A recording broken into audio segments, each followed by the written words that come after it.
Salam SN, ketemu lagi dengan saya Agus Harizal Alwi Cikmat, pemimpin redaksi Suara Nusantara dan koran sn.com. Dan pada episode ke-74 tanggal 16 Mei 2022 kita edisi podcast. Dan podcast hari ini kita kedatangan Abang Sutradara. Dan Abang Sutradaranya adalah Bang Oim Ibram ya, atau biasa disebut Bang Oim ya. Assalamualaikum Bang Oim ya. Waalaikumsalam. Saya sapa Bang Oim aja ini ya. Iya. Ini orang Palembang yang berkiprah di Jakarta ya. Menyutradarai beberapa film ya. Langsung aja kita ngobrol nih ya Bang Oim ya. Kapan awal mulanya menjadi sutradara itu Bang? Langsung nih ya. Langsung ke Tapi sebelum terjawab itu aku boleh cerita historis dulu. Boleh silakan. Pada prinsipnya aku nih belajar di IKJ itu jurusan teater, ngambil studi pemeranan. Seni peran. Tahun berapa itu Bang Oim? Waktu itu masuk tahun 90 sampai D3 itu 97 ya, 96 ya. Terus berkiprah kemana-mana, terus masuk lagi S1-nya 2013. Di IKJ juga? Iya. Oke.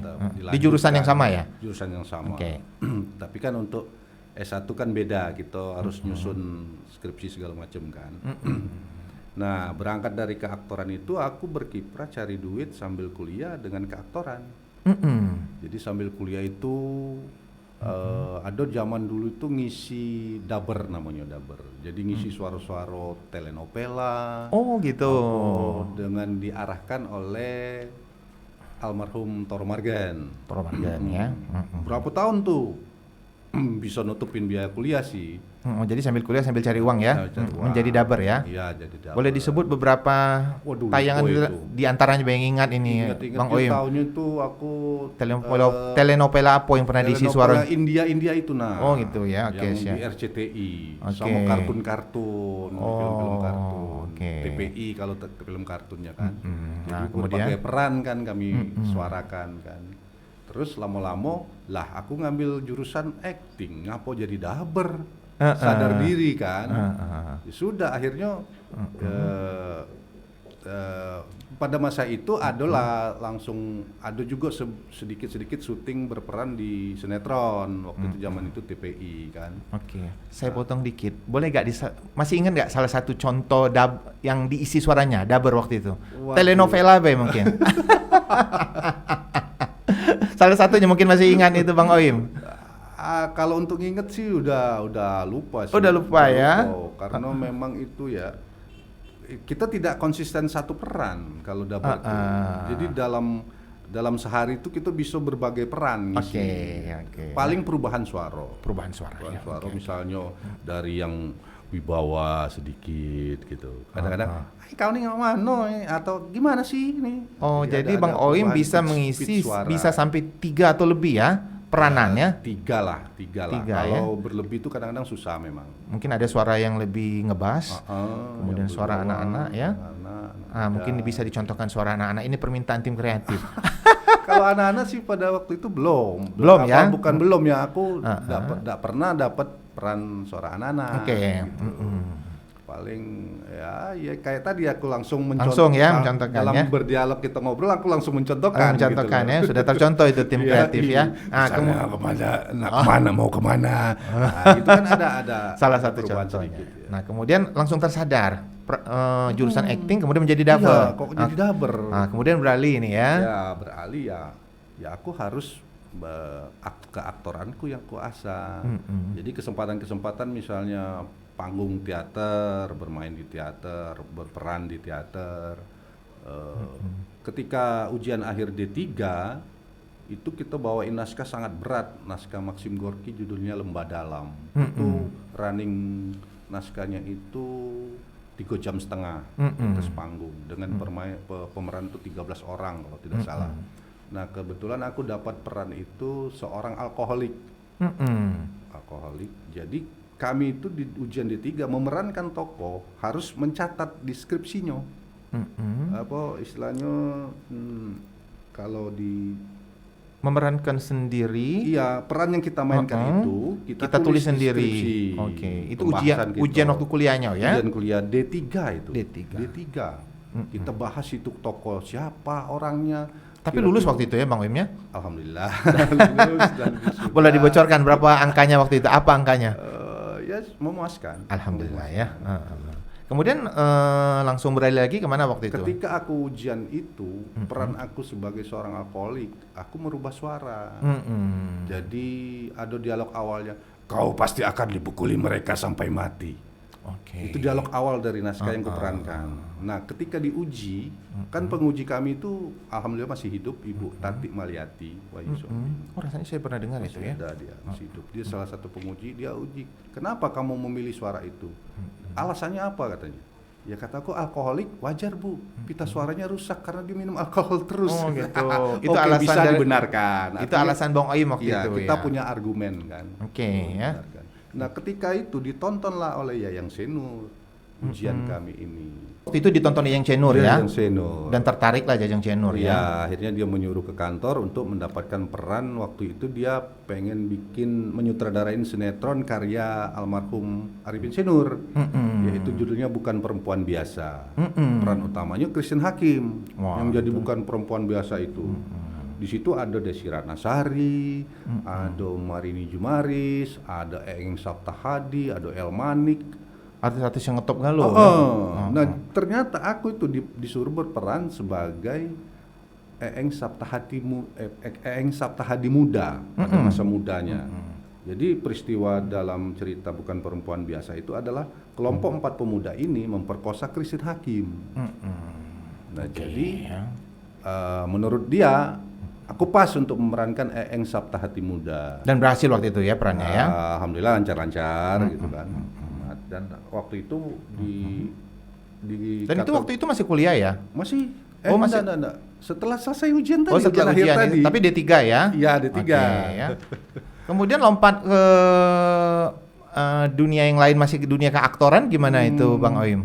Masih di dunia keaktoran adalah tetap main-main sinetron. Main sinetron Main ya? sinetron terus, diajak almarhum Didi Petet sebagai sutradara. Judul-judulnya Ada beberapa judul sinetron yang Bingkai diingat? Gading. Kalau judul sih cukup banyak ya, jadi kadang-kadang lupa judul gitu loh. Oh lupa judul ya? Ya kesini-sininya ada sinetron-sinetron misalnya masa-masa Marsanda baru beranjak. Oh itu ada juga ya? Ada. Oke. Cinta Laura baru mulai main sinetron, ketemu di perannya, aku Ketemu, ikut ya. dalam peran itu. Peran apa waktu itu sama Cinta Laura? Waktu Cinta Laura itu bawang putih dan bawang bintang bawang putih dan bawang merah kalau tidak salah judulnya. Nah itu aku jadi omnya. Oh gitu ya? Sementara yang jadi bapaknya Peri Salim. Oh. Peri Salim kan Palembang juga. Palembang ya? Terus jadi om satunya lagi Matias Mucus. Kataku ini ngumpulin orang Palembang ini. Kemudian ada untuk film gimana ini Bang Oim? Nah, film itu di tahun film layar lebar sebentar. Era reformasi 98 itu kan sepi. Sepi ya?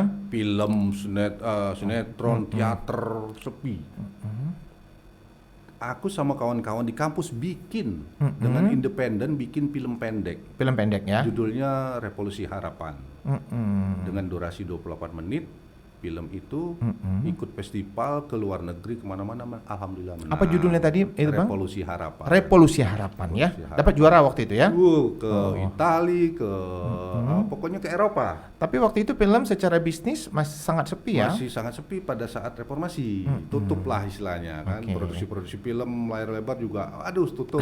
Sinetron juga tutup. Gitu Nah kan. kemudian setelah menjuarai yang film tadi, kiprah Film berikutnya, tadi di era awal-awal 2000 itu mulai masuk lagi lah.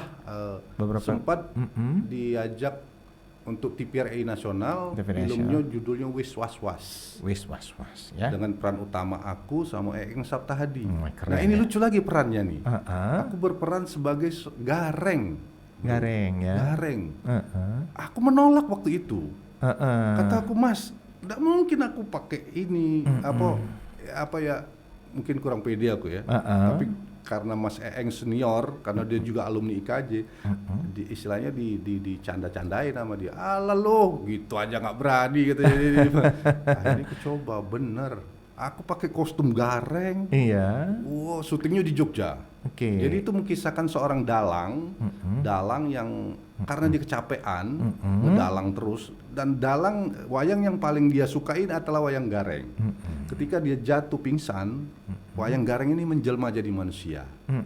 Manusianya inilah yang aku perankan. Itu film lepas ya? Film lepas FTV tayang di TVRI Pusat. Oh, tahun berapa itu Bang? Itu Bang Oim? Awal-awal 2000-an. Tahun awal 2000-an ya? Tapi waktu itu festival lagi tutup. Oke. Kan stop. Iya, Film iya. stop setelah reformasi itu kan Sempat sepi memang ya film ya. Jadi kita tidak punya kesempatan untuk masuk ke festival film Indonesia. FFI waktu itu jeda berapa tahun. Nah kemudian lompat ke dunia sutradara ini gimana Bang Oim? Itu awalnya di panggung. Di panggung. Di panggung menyutradarain teater, nulis sendiri. Sesuai ini lah ya, ilmu pendidikan yang yang didapat ya. Ya. Jadi aku tuh banyak kemana-mana. Misalnya di era zaman kuliah, aku jadi musik director. Musik director untuk setiap tahun produksi teater SMA Tarakanita. Tarakanita 1, Tarakanita 2. Sutradaranya temen, aku di bagian musik director. Kadang-kadang juga jadi penata artistik. Oke. Nah, di mana titik balik dari Bang Oim sendiri ketika itu mulai terasa, oh sutradara memang apa ya, dunia ya, dunia yang baru kutekuni dan mengasihkan. Sebenarnya di film apa maksudnya ya? Bukan, maksudnya dari pengalaman nyutradarain panggung, terus atau sering dari sutradara panggung senior iya, kan, ya? kita dapat pengalaman, oh begini, begini. Yang menemukan keasikan ya? Iya, menemukan keasikan dan apa ya? Mungkin bisa disebut di menyutradarai panggung di mana waktu itu Bang Oim? Misalnya pada saat lupa ya? Bukan pada saat aku kebanyakan nyutradarain itu panggung itu komersil, bukannya untuk yang sekedar tampil festival, tidak. Bukan, maksudnya di mana ada kerjaan, job. Pas menemukan keasikan. Oh, ini dunia sutradara mengasihkan ya. Itu titik baliknya maksud saya. Iya. Ketika dapat waktu itu kalau tidak salah dari PT Bayer, dia mau bikin acara halal bihalal, dia pengen mengangkat kebudayaan Bima. Oh, di situ ya. Di situ. Ketemu keasikan bahwa menjadi sutradara itu memang sesuai ilmu yang didapat waktu kuliah itu Bang Oim ya. Tahun berapa itu Bang Oim? Tahun 2000 berapa itu ya? Aku lupa 2003 atau 2004. Karena apa yang kita imajinasikan untuk tampil di panggung itu otomatis kan diikutin oleh klien dan juga oleh kru-kru. Misalnya aku pengen tampilan panggung ini di belakang backgroundnya begini-begini loh. Pada saat itu kan belum ada LED kan, masih proyektor in focus. Jadi di sebuah gedung ya otomatis kan klien setuju dengan permintaan kita dan itu ketemulah ya kepuasan batin ya. Betul. Menurut mereka juga ini hal yang menarik gitu loh. Dan klien karena selama juga, ini mungkin panggung teater tuh hanya lampu-lampu backgroundnya. Dan klien kan, alhamdulillah itu puas ya? Ya puas. Dan Bang Oim juga menemukan keasikan ya. Betul. Dan tidak membutuhkan waktu lama prosesnya. Itu yang kalau namanya perusahaan kan kalau kita berlama-lama malah ada ini mereka kan. Iya. Itu. Kemudian kalau untuk menyutradarai film, Bang Oim? Film secara resmi belum sih. Oh belum ya? Belum, film-film pendek ya. Film-film pendek ya. Kalau di sinetron pun teman-teman sih udah banyak yang nawarkan gitu. Katanya, lu tuh udah pantas kalau meganglah satu judul sinetron ini. Enggak lah, aku masih belajar kataku, nggak mau kataku. Karena kalau industri ya sinetron atau apa itu kan menyangkut kita memimpin berbagai macam kepala yang belum tentu notabene satu alma mater. Oke, itu paham. kendalanya kan. Kemudian dari dunia keaktoran yang dijelaskan oleh Bang Oim tadi ya, mulai dari menjadi pemain panggung, menyutradarai juga sebuah panggung, main sinetron, yang mana yang menemukan kepuasan batinnya yang paling puas? Kalau pertanyaan itu agak ini ya. Agak gimana itu? Mungkin ada kepuasan, yang di sinilah mungkin dunia aku. Keaktoran itu tidak akan puas. Oh gitu ya. Betul. Oh. Selagi dia pengen mencari pencarian, pengen lagi yang lain, pengen lagi yang lain. Tidak bisa diukur titik kepuasannya. Oke, mungkin saya ganti pertanyaannya nih. Atau kalau sifatnya kepuasan batin, iya. Oke, mungkin yang menguras energi yang paling banyak pada saat main di mana itu, Bang Film Oyim? terakhir itu yaitu film Bom Tamrin itu. Oh, Bom Tamrin ya? 22 menit itu judulnya. Oke. Karena di Bang Oyim situ jadi apa waktu itu di sana? jadi Samsul, Oh, jadi kepala geng teroris, pelaku teroris bom itu. Jadi harus pakai ini dulu ya, penelitian dulu ya. Penelitian tidak, Heeh. cuman kan karena kita ekstra kerja keras itu karena apa? Harus lari-lari, bawa senjata beneran, tapi peluru hampa, terus setiap apa ya actionnya itu kan tidak satu kali selesai, Harus diulang-ulang ya. ulang, terus Saya lihat trailernya tadi, udah ya lihat. ada adegan tembak-tembakan itu, terus ya menguras tenaga. Menguras tenaga. Menguras Ya. tenaga. Tahun berapa itu film itu, Bang Oyim? 2018. 2018 ya. Tayang 2019 kalau salah. No. 2018 tayang. Dan terpuaskan ya, Terpuaskan. karena menguras energi yang Menguras banyak ya. energi yang Kemudian yang berikutnya mungkin ada aksi panggung yang menguras energi banyak, mungkin Ya itu. harus latihan banyak. Ya itu di ujian akhir D3 itu. Oh, yang ujian di akhir Karena D3? 3 jam setengah loh. Yang di panggung. harus pakai peran orang alkoholik tadi ya? Yang merubah pita suara. Oh, gitu ya. macam. Nah itu kan kalau tidak konsisten pita suara ya kita tidak dianggap lulus. Dan disitulah ya, mungkin ketertarikan seorang Yayang Cenur terhadap sosok Bang Oyim ya. Betul, karena dia berangkat dari orang teater juga kan. Tertarik, ini orang ini bagus untuk Ya. jadi apa nih, aktor ya. Dalam dunia Oke, keaktoran. selamat. Alhamdulillah hubungan sampai sekarang ya akrab seperti teman gitu loh. Penonton Lensa SN untuk diketahui bahwa Bang Oyim adalah orang Palembang ya. Tinggalnya di Kertapati tadi saya sebut ya. Menjadi dunia keaktoran ditekuninya di Jakarta. Jadi harus bolak-balik ini Bang Oyim. Iya. Jadi keluarga di sini nih Bang Oyim. Keluarga kakak-kakak di sini. Kakak-kakak di sini ya. Dan ini mungkin lagi liburan ya atau lagi off ya. Enggak juga sih. Kebetulan aku balik sini Oktober lalu, aku membawa satu cerita film pendek. Oh ini ada program rupanya ini. Nah, boleh bongkar rahasianya Waktu nih. Oktober. Heeh. Jadi aku kan perkembangan sinias-sinias Palembang kan terrekomendasi ke aku kan. Heeh. Jadi banyak yang kenal semacam siapalah tidak aku sebut namanya kan, yang aktif gitu loh. Salah satu orang aku hubungin, ayo kita bikin film pendek ya. Siap Bang, mereka semangat, setuju. Aku bawa cerita ya kataku. Boleh dibongkar dikit ini. Kebetulan Ceritanya dikit aja.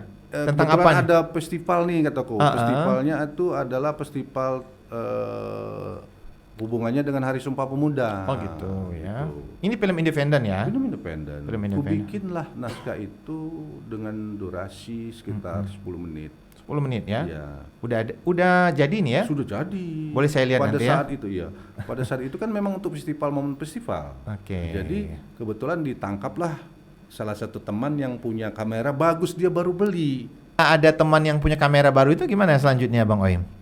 Ya buat saya sih oke banget ini. Oke. Kameranya katanya Bang Oim, ini perawannya di film Bang Oim nih katanya. Oh sudah kataku. Ya sudah, bikinlah dengan pemeran cukup banyak. Waktu itu ngesting 1 hari anak-anak untuk peran orang Ambon, orang Cina, orang Sunda, orang Sempat Bali. casting banyak ya Iya dong. Kan untuk tema Sumpah Pemuda Sumpah ya. Pemuda. Dan orang Palembang Galau waktu itu ya. Orang Manggalo, Oke, anak-anak mahasiswa, Oke. dan dapatlah lokasi di kampus PGRI. Kampus PGRI Palembang ya. Lokasinya.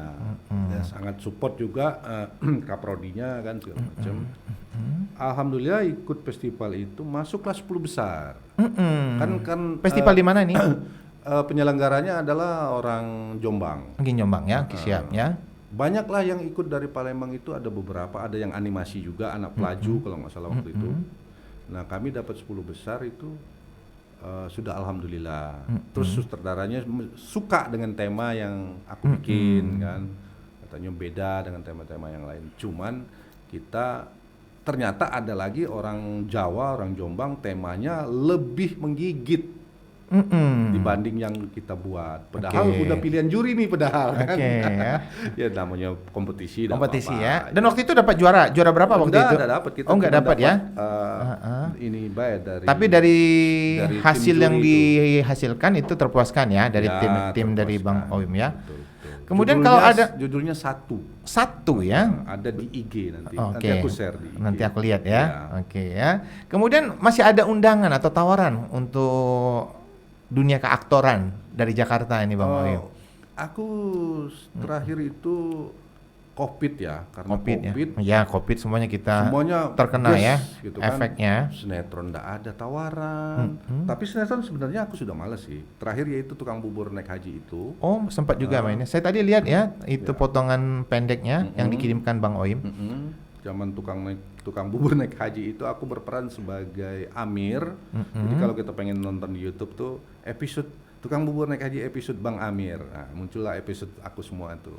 Nah, jadi waktu itu sebagai Bang Amir memerankan berbahasa Malaysia. Ya, karena seorang perantau yang merantau ke Malaysia, sukses pulang kampung, balik ke kampung duku dan membalas dendam kepada Pak Haji Muhyiddin itu. Mungkin masih ada cita-cita lain dari Bang Oim untuk dunia keaktoran ini. Karena udah di Palembang, mungkin untuk di Palembang aja nih cita-citanya. Cita-citanya untuk di Palembang ini pengen berperan sama aktor-aktor Palembang lagi. Aktor-aktor Palembang ya. Sempet sih sama. Untuk di mana, di panggung atau sinetron atau di film? Di panggung maupun film.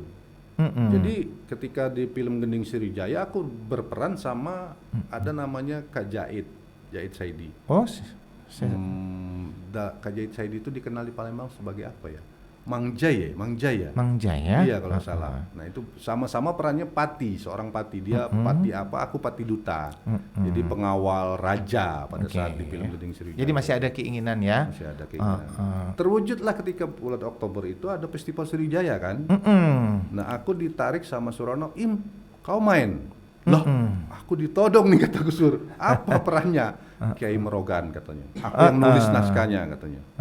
Ya oke kataku, kita latihan. Aku berperanlah sebagai Kiai Merogan untuk festival Sriwijaya ya waktu itu. Ya. Nah, lanjut selesai festival Sriwijaya ada lagi festival literasi di Bukit Seguntang. Tahun berapa itu? Ini Oktober lalu. Oh, Oktober lalu ya. Literasi itu aku diminta lagi sama Surono, kau nulis ya.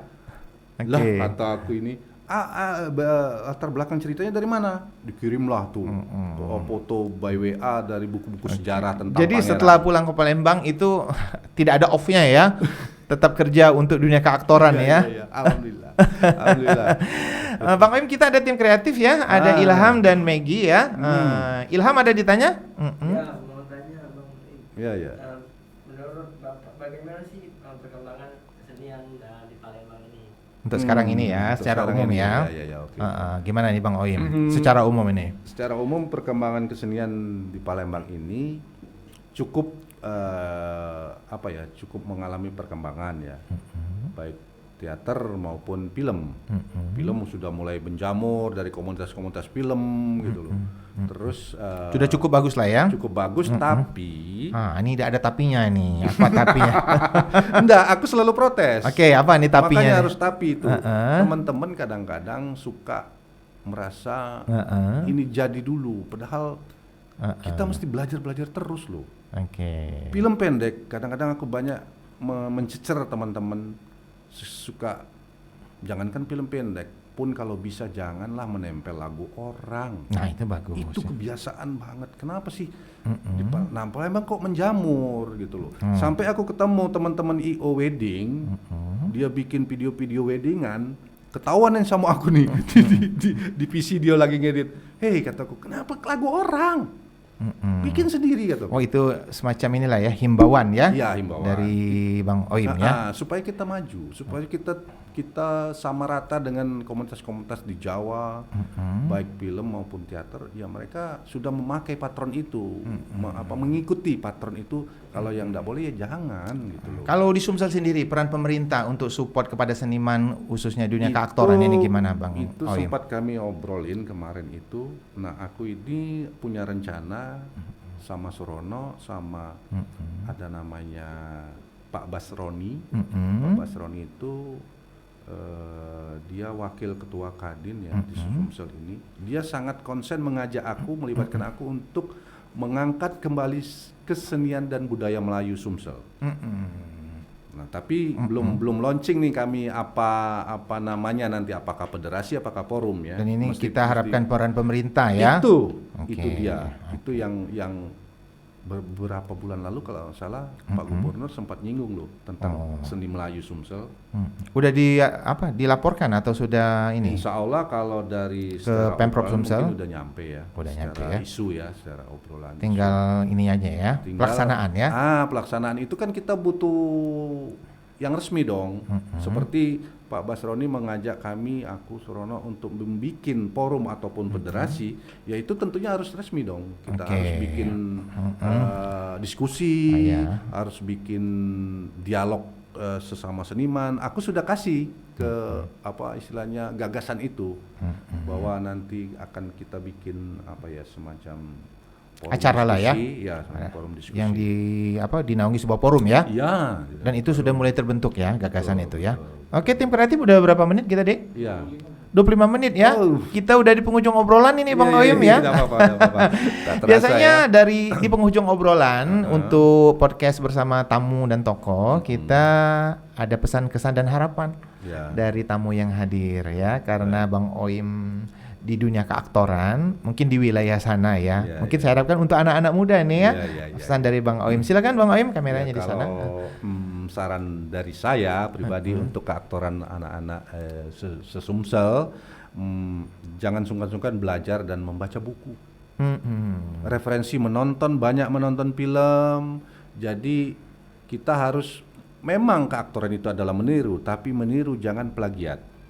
Kita harus berusaha untuk jadi trendsetter, jangan jadi follower. Ingat ya, pesan-pesannya. Itu ya. Dahsyat ini pesan dari Bang Oyun ya. Jangan lupa untuk like, comment, share dan subscribe kanal YouTube Lensa NN agar pesan informatif dari kanal YouTube ini tetap tersebar merata di bumi Sumatera Selatan. Demikian dari saya. Wassalamualaikum warahmatullahi wabarakatuh.